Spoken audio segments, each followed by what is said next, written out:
The past few episodes have been kind of dark and grim, so I thought I'd lighten it up some this week and talk about the funnier moments of the Paranormal. This episode is going to be funny already. I'm ecstatic. Of the Paranormal life. I don't know what just tickled me, cracked me up, but anyway, let's keep going. Now, believe it or not, spirits sometimes have a sense of humor. Maybe it was a ghost making me laugh. And the one that lives with us is no exception.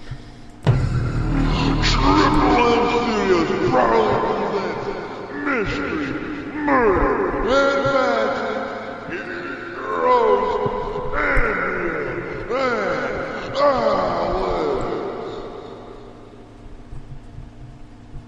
Now, before we really get far into this episode, I need to remember to stop looking at Alex because I think that's why I crack up most of the time.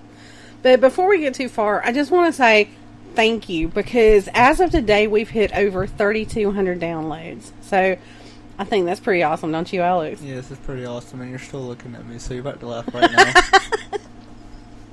You're right. Now, the house that we live in belonged to my grandparents. I'm not sure what year they moved in, but I do know that it was before 1950 because my mom was born here. The house is one that was built when J.P. Stevens built their cotton mill here in town in the early 1900s. The mill village popped up around the area, providing homes for the employees of the mill. My sister Jody and I, we spent a lot of time as kids in this house with my grandparents because my mom was a single mom who worked the night shift at the mill, and she didn't want to leave us at home alone. We'd spend the nights at my Papa and Mimi's house. Mm-hmm. Then they'd get us up and get us ready for school the next morning. And it was during breakfast that I had my first experiences with a spirit. Now, I can remember I was very young. I'm not sure exactly how old, but I know that it was early elementary school. But I was sitting at the kitchen table eating my breakfast, and I see something out of the corner of my eye at the doorway to the kitchen. I would turn my head to see this nearly full-body apparition of what, to me, appeared to be a young girl watching us. After seeing her for a few seconds, she would cover her mouth like she was laughing, and soon she'd disappear. And this wasn't a one-time deal either. It would happen often. Now, my sister is the exact opposite of me. I mean, as different as night and day and me being the night. But one thing she will admit to when it comes to the subject of paranormal is seeing that little spirit. Now, I would say that little spirit is probably around the age of 12 or 13, just judging from her appearance. And she's wearing a dress that looks like it could have been from around the late 1800s. And I've looked into the history of the house and found no deaths that had occurred here at any time. But then again, the house isn't, from that time period. So I don't know, what could have happened or what attracted her here. And I've also been told that the property that a lot of these houses on this block are built on used to be a cemetery, but I can't find anything that supports that information either. But anyway, as I grew up, I continued to see her. She would always be in that same area of the house, right in the hallway, coming towards the kitchen. And I do have to admit that the hallway always seems like it's a few degrees cooler. Have you ever noticed that, Alex? Sometimes, yeah. Yeah, when you walk through that hallway, you can feel a noticeable temperature drop. Yeah, and real. Do you remember how when we had Eddie, the little Jack Russell terrorist, that he would stand and bark like looking down the hall? Yeah, he did that a lot. Yeah, and so I guess he sensed something too. Now, I don't know why, like I said, she chose this house or the hallway as her favorite place to hang out. Now, after my grandmother died, we moved into this house. And it wasn't very long before we, and especially me, started noticing that things would go missing. And then later show up in places that I knew I hadn't left them. The first time I remember this happening was right after we moved into the house and we were getting ready to go to Myrtle Beach. I was packing my stuff and I had bought a brand new pair of flip-flops for that vacation. But when I got ready to put them in my suitcase, I couldn't find them anywhere. They were nowhere to be seen. And I mean, nowhere, because I checked under the bed several times. I dug through the trash thinking maybe somehow they had gotten thrown away by accident. I even checked in the car because I was thinking, well, maybe they fell out of the bag from Walmart or something in the trunk. They were not anywhere. So I finally just gave up on those shoes. And when we were leaving to go to the beach that day, I just stopped and got a new pair. Well, we enjoyed our week away. And when we came back, guess what the first thing was that I saw when I went into my bedroom, Alex? What was it, Mom? Don't look at me like that. I don't like your attitude. Sorry. It was those freaking flip-flops. I am not lying. They were sitting on top of my bed. And, I wouldn't put shoes on top of my bed, okay? Even though they were brand new. They went, under the bed, beside the bed, but on top of the bed. And they were kind of up like where my pillows were.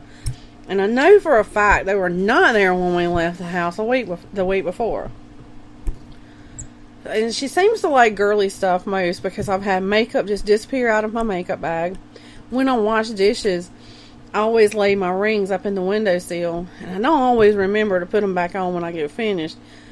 So when I finally remember to go back to get my rings out of the window, they're gone.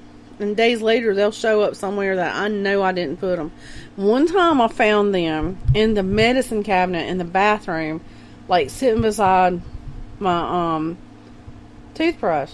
And I'm like, I would not put my rings there. But, and the little crystals that I have, especially, I've got a really pretty piece of obsidian, and it disappears and shows back up later. And I know they say that, with crystals, they'll disappear when they've served their purpose, but these always show back up, and they're always in some kind of weird place. I don't get it. Now, I recently got that spirit box. Yes, it looks very cool. Yeah. Fancy. But she just don't want to talk to me, or she don't want to talk to me yet. But I'm going to keep trying. Yeah, she don't like it. She don't like it. She don't want to talk to this weird southern woman. I'm going to keep trying, though. I don't want to piss her off because, so far she's not really caused any real issues, and she's kind of comical. And every time I've asked her to return something, she's always left it laying somewhere that I can find it, but not everywhere I left it. And it just seems that she's got a sense of humor. And I should also add that since grandmother died, I haven't seen grandmother, but I smell her sometimes. And I think you have too, Alex. When she would get out of the bath, when she was still alive, she'd always use, it wasn't shower to shower, but it was some kind of bath powder. And that's what I smell, is her bath powders. And no one in this house uses any of that. And so I find it kind of comforting to know that she stops in to check on us. Well, I got thinking that if we have a prankster spirit here, there's got to be more out there. So my quest this week has been finding other such stories to bring to y'all today. But I didn't come across that many. So I was kind of sad because I thought, well, if our little ghost plays tricks, somebody else has got a ghost playing tricks. Now, I did find up in Eastport, New York, there's an antique store called Lloyd's Antiques. And Lloyd's great-great-great-great-uncle Levi, it's Levi's spirit. He likes to hang out there at that antique store. And Lloyd says that his uncle was a prankster back in the day when he was alive, and it seems he continues to be in the afterlife. Now listen to this, Alex. He's been known to tip over tables in the antique store, knock things off shelves, and he even once, and this is funny, okay, he even once told a customer that a $400 table was only $65. It's kind of cheap. He changed the price. And so Lloyd ended up selling that table for $65 just so he didn't piss his uncle's ghost off. Now, there's been some paranormal investigators, at least one anyway, that went and checked out the place, and he did get some EVP recordings. And they say most of the stuff happens in an upstairs showroom that they have in that antique store. Another thing that I found kind of related to this is a European folklore creature, and it's called the boggart. The boggart? Boggart. Yes. They're shape-shifting. Bobber. I gotta stop looking at you. They're shape-shifting household spirits that play harmless pranks on the people who live in the houses they inhabit. Their most common form is humanoid, and they have long hair, long arms, and a face only their mothers could love. Now, the tale says that you shouldn't name them, like give them a name like they named him Dobby the house elf or whatever. I don't think he was a boggart though, but you shouldn't name them because if you name them, they become destructive. Boggarts will follow a family. Boggarts will follow a family to every house that they move to, so you can't really get away from them. And now in some areas of Europe, they believe that boggarts were once silkies or brownies, which are kind of like little fairies, who had been offended or treated badly, and then they turned into the boggarts. Boggarts. It's like a form of yogurt. It's a boggart. Dude, we need some, I want some yogurt now. But like I said at the beginning of the show, I want to keep this episode light, so I'm switching gears a little bit. And so, you know, we're coming up on April Fool's Day. Well, Hey, I know that day. yeah, because you know what? It's your birthday. My Yeah. birthday. I turned 18. Yeah, I'm an so adult. Alex is turning 18, and I'm going to take right now the opportunity to tell him happy birthday. Thank you, Mom. Even though we're going to say it again Thursday, but still. Well, I'll probably say it many times Probably Thursday. will. But yep, he was born on April Fool's Day, and fortunately, he hasn't been pranked too badly on his big, his day over the Well. years. Okay, never mind. Never mind. Continue. Now, this birthday, like we said, is one of those milestones. He's turning 18. And this leaves me one child who isn't an adult at this point. Dang. Your little brother Nick is my only That's minor. tough. So, it's y'all that's getting old, not me. That's what they all say. Now, the night before you were born, the doctor came in my hospital room, and he told me that he was doing a C-section in the morning. And I was excited because you'd finally be here, because at that point I had already been in the hospital for an entire week because my blood pressure kept spiking. And every day they tried to induce labor, and you were stubborn and you just didn't want to come out. So that night the doctor comes in and he's like, we're doing a C-section in the morning. And I was like, cool. Then I got thinking, tomorrow's April Fool's Day. He's playing with me. He's probably going to make me go through another day of labor. But no, you actually came on April Fool's Day. And that same doctor, he kept telling me, oh, he's going to be an average sized baby. He's not going to be big. But, it was like, moms just know these things when they're pregnant. And I was right. I knew you were going to be a big baby. And you were 9 pounds and 6 ounces. I was a big boy. Yeah. And so the doctor, he acted shocked by that weight. And all I could say was, I told you so. Well, when they moved you to the nursery and Don't say this one. family was gathered Do not around say the window, everybody thought you were so cute. Yeah. Yeah. You were just adorable. But anyway, here you are, almost 18, and you're about to graduate high school. That's crazy. I know, right? Time flies when you're having fun. Yeah. Now, since I mentioned that your birthday is on April Fool's Day, and in an effort to still keep this lighthearted, I thought it'd be fun to talk about April Fool's Day, like the origins. It's a day of tomfoolery and shenanigans. I love the word shenanigans. That's fancy. But did you ever wonder why on earth an entire day is dedicated to pranking our friends and family?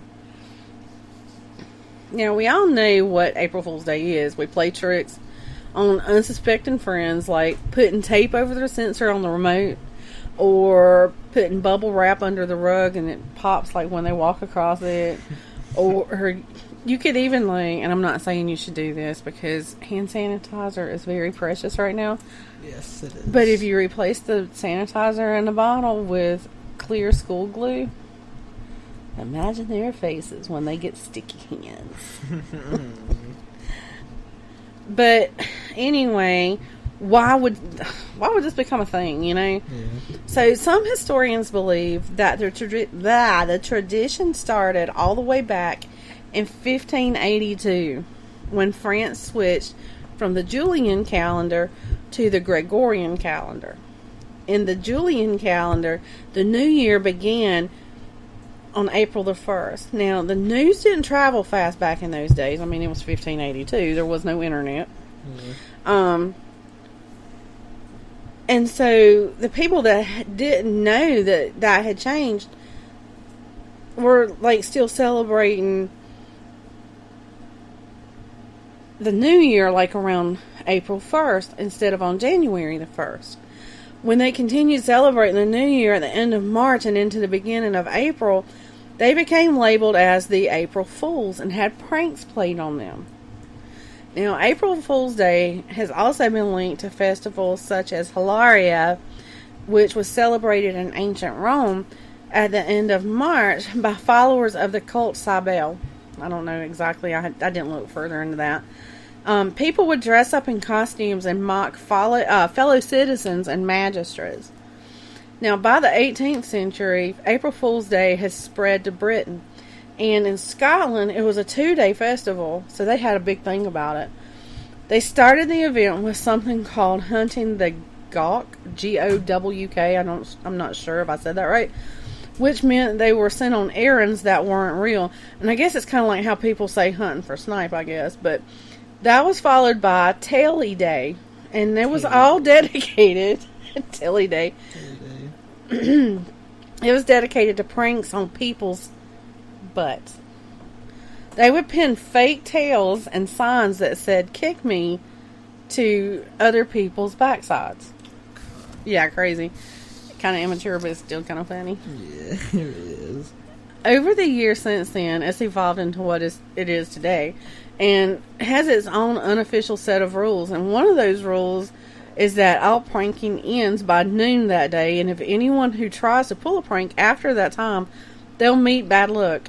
And if those who are pranked don't receive pranks with humor, like if they don't laugh about it, they'll have bad luck too. And another, it's not really a rule, but I guess it's just like, I don't know, I guess maybe a rule. It said that if a guy is fooled by a pretty girl on April 1st, he will soon be married to her. So if you meet your lady on April 1st, you will marry her, Alex. You don't even know what to say. I don't know what to say about that. Over the years, big corporations and even the news has gotten in on the pranks. Now, these are pretty funny, Alex. In 1957, this is so funny, a news show reported that, I think it was a BBC news show, I'm not sure about that. They reported that farmers in Switzerland were having bumper crops of spaghetti. And they even showed a picture of farmers picking enormous amounts of spaghetti from trees. I'm going to go and look for that picture. If I find it, I'll post it on the Facebook page. In 1985, a writer for Sports Illustrated by the name of George Plimpton ran a story claiming that a baseball pitcher named Sid Finch could throw a fastball over 186 miles per hour. I don't think it's possible. I don't think that's even possible. And you would throw your shoulder out, like, if you could throw that fast. You lift the ball. Yes. Your whole arm just hurling toward the batter. Now, in 1996, a member of the Canadian Parliament announced on a news show called CBO Morning that the clock in Ottawa's Peace Tower was being switched to digital. And I guess that's a big deal to them. I mean, I guess you had to be there for it to be funny. Yeah. And this one's funny, Alex. In 1996, Taco Bell announced it had agreed to purchase the Liberty Bell. Oh, no. And it was going to rename it to the Taco Liberty Bell.